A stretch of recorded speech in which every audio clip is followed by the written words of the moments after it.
Subscribe कीजिए हमारे channel physics with Kaur को और बेल आइकन को दबाइए लेटेस्ट एजुकेशनल वीडियो को सबसे पहले देखने के लिए। Hello everyone, I hope you all are doing well. आज की जो वीडियो में हम जो डिस्कस करेंगे वो हम डिस्कस करेंगे प्रोजेक्टाइल मोशन जब हम उसको किसी एंगुलर प्रोजेक्शन से थ्रो करते हैं। इन द लास्ट वीडियो हमने जो प्रोजेक्टाइल मोशन डिस्कस किया था कि प्रोजेक्टाइल मोशन क्या होता है और उसका हमने एक जर्नल केस डिस्कस किया था। ठीक है, अगर आपने वो वीडियो नहीं देखा तो उसका लिंक आपको आई बटन पर मिल जाएगा। आज की वीडियो में हम डिस्कस करेंगे कि अगर हम कोई भी जो ऑब्जेक्ट है उसको किसी एंगल पे थ्रो करते हैं तो जो हमारे पास प्रोजेक्टाइल मोशन होता है उसकी इक्वेशंस में क्या फ़र्क आ जाता है। ठीक है, कॉन्सेप्ट आपका वही रहेगा, सब कुछ वही रहेगा, बट जो थोड़ा सा कॉम्प्लिसिटी जो होती है ना थीटा के साथ आपको अब क्या करना, प्ले करना होगा एंड देन थोड़ा सा आपकी इक्वेशन जो है वो मॉडिफाई हो जाएंगी। ठीक है, so let's start with today's video. So you can see here the diagram is already being shown when you have thrown an object at some angle theta with the velocity u। तो आपके पास दो components आएंगे, एक आएगा आपके पास u sin theta and another component you will get here will be of u cos theta. This will be u cos theta, right? So now we will solve this by taking projectile fired at an angle theta. अगर आप किसी theta angle पे fire करते हो as an angle theta with the horizontal, ठीक है, this is your ground, हमने horizontal से थ्रो किया है with the horizontal. So now if I say suppose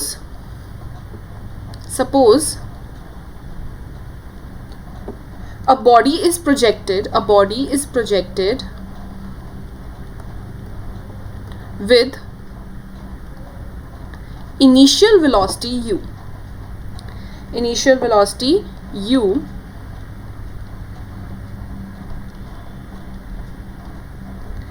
making an angle theta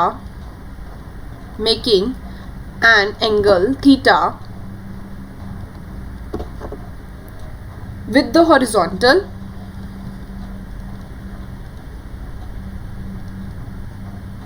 So basically when it making is an angle theta with the horizontal, it will be having a two components. One will be in x-axis, that is u cos theta, another will be in y-axis, that will be u sin theta. So what I can say, there will be two components. The first component will be the horizontal component.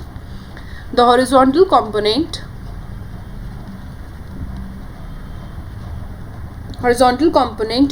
u cos theta, which remains constant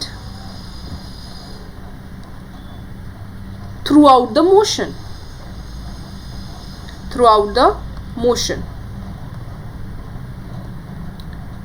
ठीक है, और जो हमारा second component है that is u sin theta, second component that is u sin theta,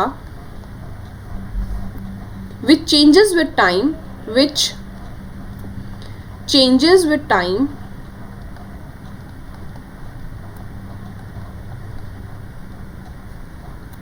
under the effect of gravity.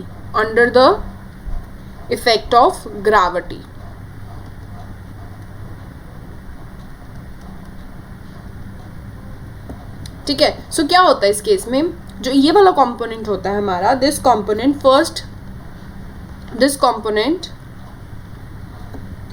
First decreases, कम होता है, becomes zero at the highest point, that is A, after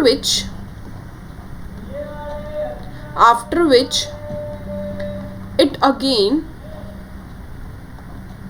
increases till the projectile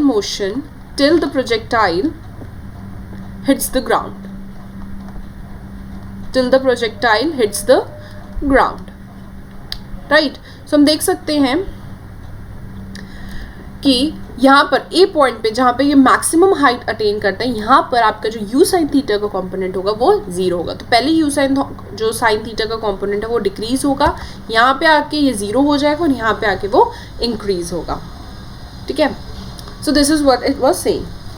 चलो अब इसको हम क्या करते हैं, solve करते हैं और इक्वेशंस निकाल लेते हैं, जो हमारा मेन टारगेट है और जो हमारी इक्वेशंस जो है वो काफ़ी यूजफुल हैं हमारे को कोई भी न्यूमेरिकल को सॉल्व करने के लिए। ठीक है, सो let's solve that equation also. So equation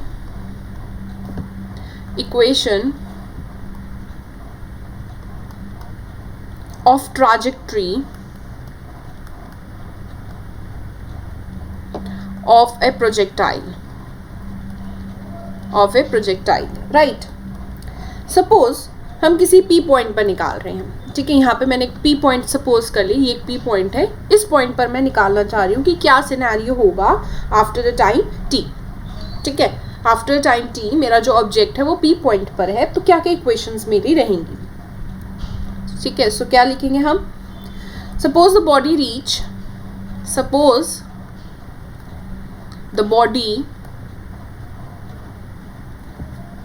reaches the point that is P x comma y after a time t,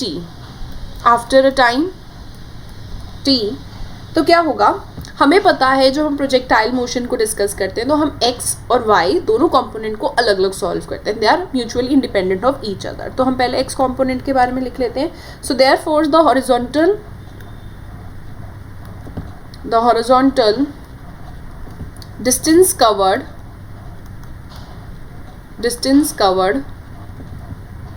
by the body is in time t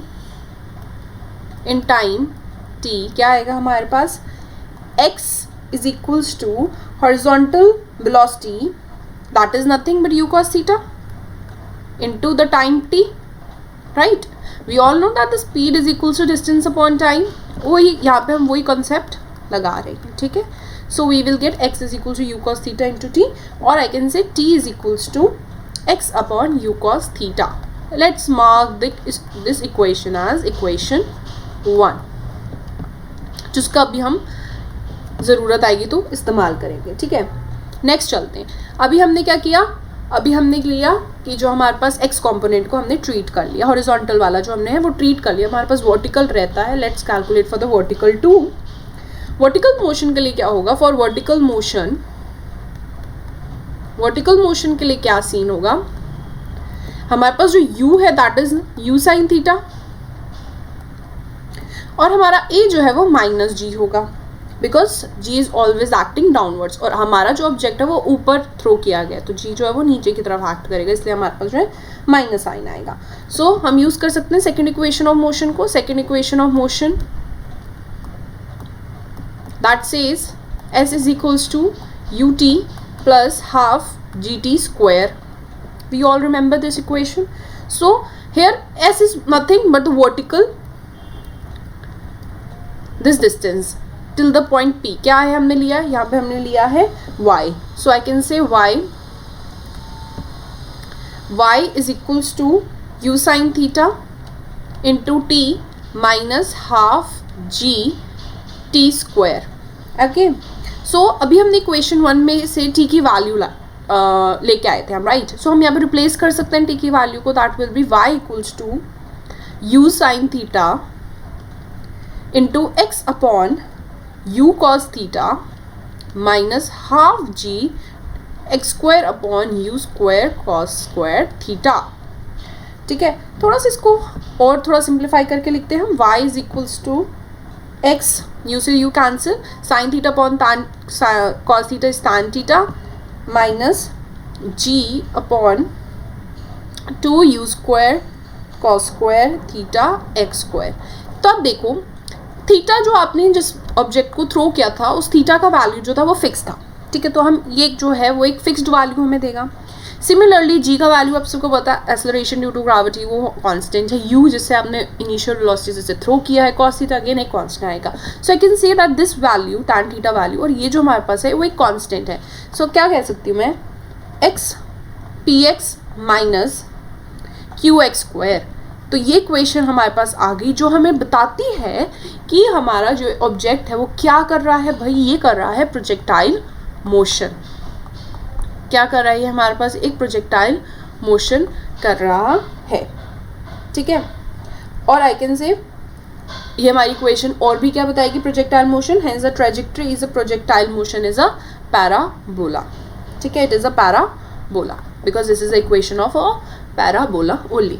ठीक है, एक्स स्क्वायर का आ रहा है, Y is directly proportional to something minus X square, तो means ये parabola की equation है हमारे पास.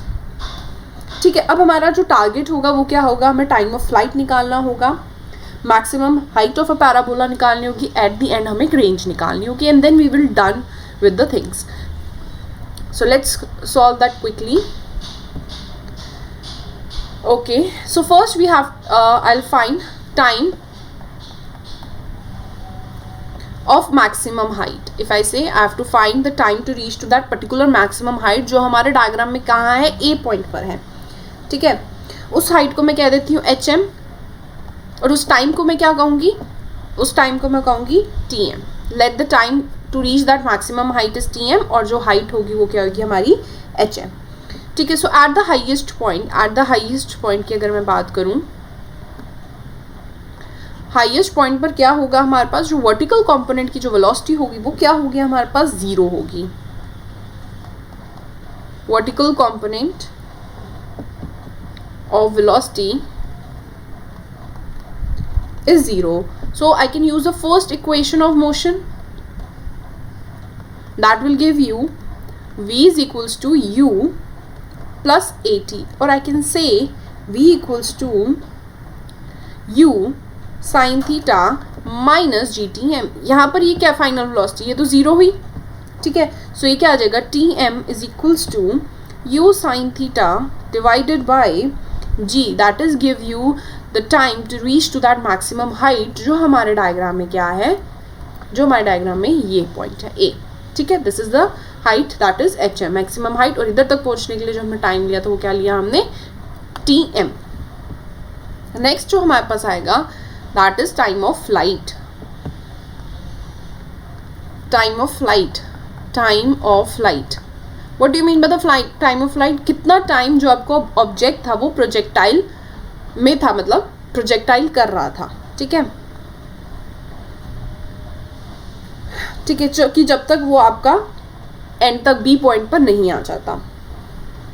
So I can simply say it is a time taken by the projectile from the instant it is projected till it reaches to a point in a horizontal plane of its projection. Simple definition. ठीक है, so therefore अगर हम उसमें बात करें, जो net vertical, very nice, vertical displacement covered during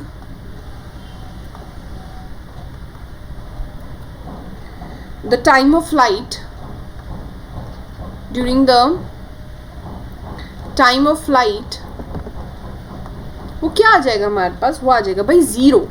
जितना time, देखो डिस्प्लेसमेंट क्या होता है, जितना ऊपर जा रहा है उतना ही वो नीचे आ जाएगा. ठीक है, सो ये दोनों कंपोनेंट क्या हो जाएंगे, कैंसिल हो जाएंगे. जो आपको नेट वर्टिकल डिस्प्लेसमेंट आएगी वो क्या आएगी, आपके पास जीरो आएगी.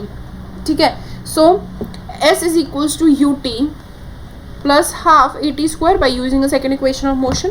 डिस्प्लेसमेंट क्या जीरो क्या है, is equal to u sin theta into tf where I am taking time of flight to be denoted by tf.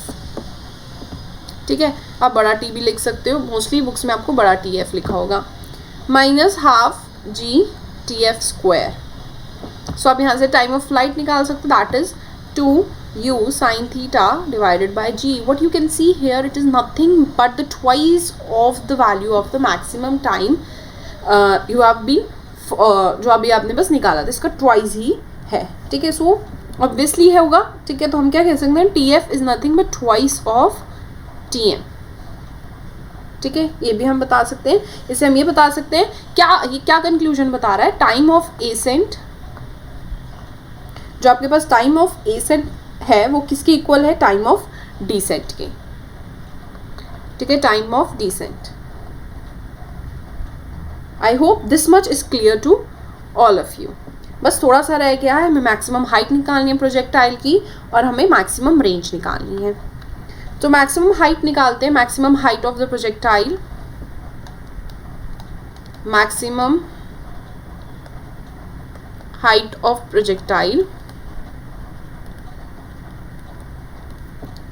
ठीक है, उसको हम किससे डिनोट करते हैं, HM से डिनोट कर देते हैं। हमने डायग्राम में भी HM से डिनोट किया था।